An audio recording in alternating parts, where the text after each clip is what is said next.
ഇന്ന് ഈസി ആയിട്ടൊരു മുട്ടക്കറി തയ്യാറാക്കുന്നത് എങ്ങനെയെന്ന് നോക്കാം. മിക്സിയുടെ ജാറിൽ സവാള ചെറുതായിട്ട് അരിഞ്ഞതിട്ട് കൊടുക്കാം. വെളുത്തുള്ളി, ഇഞ്ചി, ഒരു ചെറിയ തക്കാളി. ഇനി ഇതെല്ലാം കൂടി ഒന്ന് അരച്ചോണ്ട് വരാം. ഒരു പാനിൽ കുറച്ച് വെളിച്ചെണ്ണ ഒഴിച്ചു കൊടുക്കാം. കടുക് ഇട്ട് കൊടുക്കാം. കറിവേപ്പില ഇടാം. നേരത്തെ അരച്ച് പേസ്റ്റ് ഇട്ട് കൊടുക്കാം. ഇതിൻ്റെ ഒരു പച്ചമണമൊക്കെ മാറണം, അതുവരെ ഒന്ന് വഴറ്റി കൊടുക്കാം. ഉപ്പ് കൂടി ഇട്ട് കൊടുക്കാം. ഇനി മസാലപ്പൊടികൾ ചേർക്കാം. മുളക് പൊടി, മഞ്ഞൾപ്പൊടി, കുരുമുളക് പൊടി, പെരിഞ്ജീരകപ്പൊടി, ഗരം മസാല. ഇനി ഇതും ഒന്ന് വഴറ്റി കൊടുക്കാം. വെള്ളം ഒഴിച്ചു കൊടുക്കാം.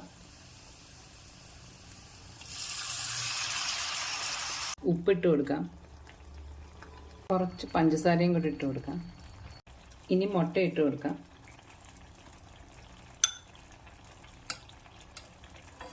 കുറച്ച് മല്ലിയിലയും കൂടി ഇട്ട് കൊടുക്കാം.